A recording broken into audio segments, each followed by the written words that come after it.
Nairobi ঠিক এই ইয়াটার মতো ছিল, এই আমটার মতো ছিল। এই আমটার থেকে অনেক ছোট ছিল, তাই না?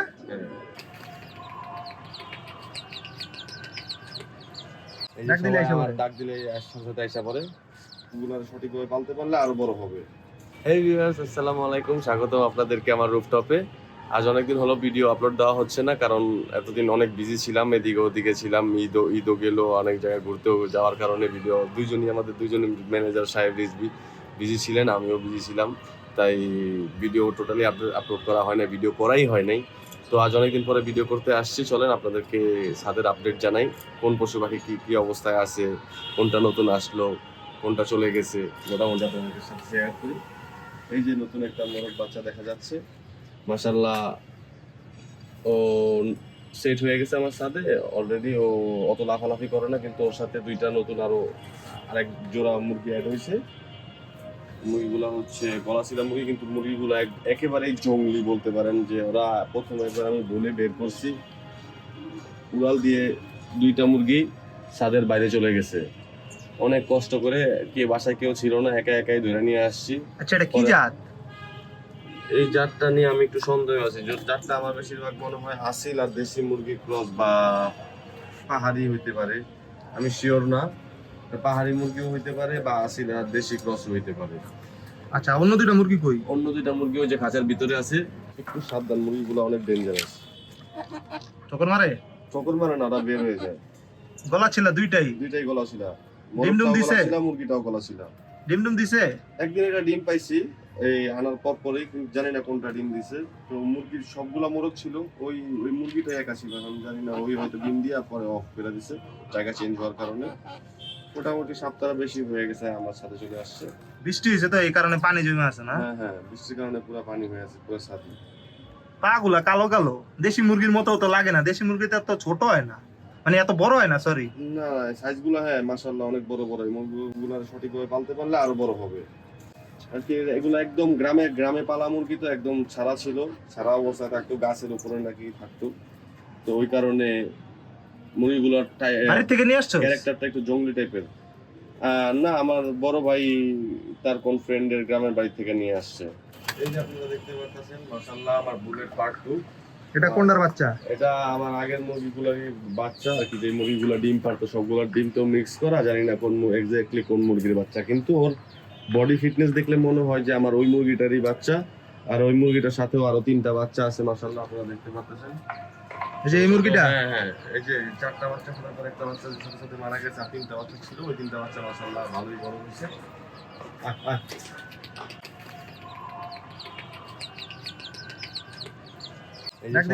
ডাক দিলে সাথে আইসা পড়ে। সবাই আমার টেম হয়ে গেছে মাশাআল্লাহ।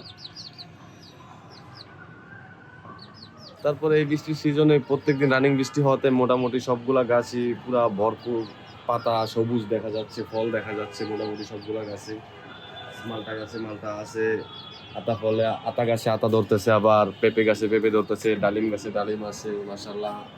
বহুদিন পর দেখলাম আর অনেকদিন পরে যে গাছটার মাটিটা চেঞ্জ করে দেওয়ার পরে, আগে তো ছোট্ট ওই ড্রামটা ছিল যেখানে ড্রাগন গাছগুলো লাগাইছি, ওই ড্রামটা ছিল পেঁপে গাছটা। তো একটা পেঁপে ধরতো অনেক টেস্ট হইতো। আর এই যে মাশাআল্লাহ দেখতে পাচ্ছেন, আম গাছে আমও ধরছে।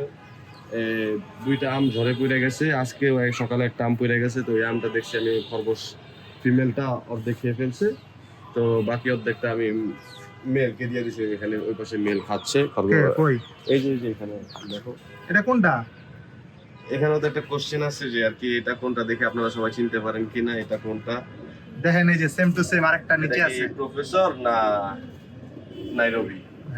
বলেন তো কোনটা নাইরোবি? যদিও আমি নাইরোবি নামটা রাখছি মেয়ের মতো, ওরা দুইজনই মেল হইছে, ফিমেল একজনও হয় নাই।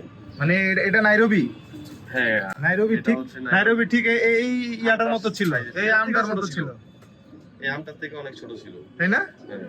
আর এই যে বাপটা, হ্যাঁ এই যে বাপটা প্রফেসর, পুরা বাপের মধ্যেই তো হইছে। হ্যাঁ, প্রফেসরের মতোই হইছে পুরোপুরি। হ্যাঁ, আম খায় না? হ্যাঁ খায়। আর টক তো একটু রেস্ট নিয়ে খায়। তো কয়েকদিন বৃষ্টি থাকার কারণে হয়তো আমার গিরিবাজগুলো সবসময় ছাড়া থাকে, কিন্তু রেসারগুলো প্রায় ছাড়া হয় না। তো আজকে অনেকদিন পরে ভিডিও করার কারণে চিন্তা করতেছি যে মাদি নর দুইটাই ছেড়ে দিই। তারপরে আমার আরেকটা কথা আছে, আরেকটা গোল্লা আছে আমার বাড়িতে, সেট হয়ে গেছে, আইসাই নিজে নিজে থাকে, সেট হয়ে গেছে। তো ও দেখি রেস্তারের সাথে গিরিবাজের সাথে মোটামুটি ভালোই উড়ে, কিন্তু একটু বাঁশি দিয়ে প্রেশার দেওয়া লাগে ওরে। আমি চিন্তা করছি যে গিরিবাজের মতো উড়াবো। দেখেন ও মোটামুটি সেট হয়ে গেছে। আমার একটা মাটির সাথেও জোড়া খেয়ে গেছে অলরেডি। তো ওই মাটির সাথে জোড়া খেয়েই ও সেট হয়ে গেছে। ওরে উড়াইলে ও গিরিবাজের মতোই উড়ে। দেখে আমি রেসার সবগুলো ছাড়ি আস্তে আস্তে একটা একটা করে।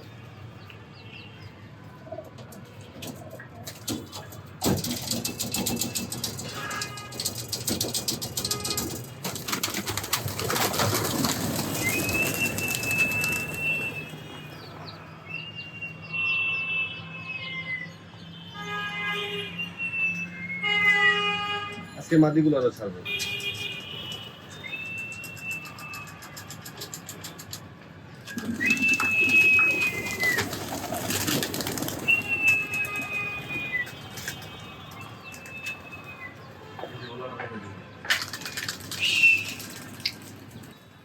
এটা গোল্লা না? হ্যাঁ, এটা এটাই গোল্লা। গোল্লা। এই যে পয়সা পড়তে চাইতেছে। গোল্লা কবুতর রেসারের সাথে উঠতেছে, কি একটা অবস্থা! তোরে দিয়ে সম্ভব? আমার দিয়ে আরেকটা জিনিস সম্ভব, ওটা আমি আপনাদের সাথে খুব শীঘ্রই শেয়ার করব। এখন যদিও শেয়ার করা সম্ভব না, কারণ ওরা আমার ছাদে নাই। ছাদে নাই মানে?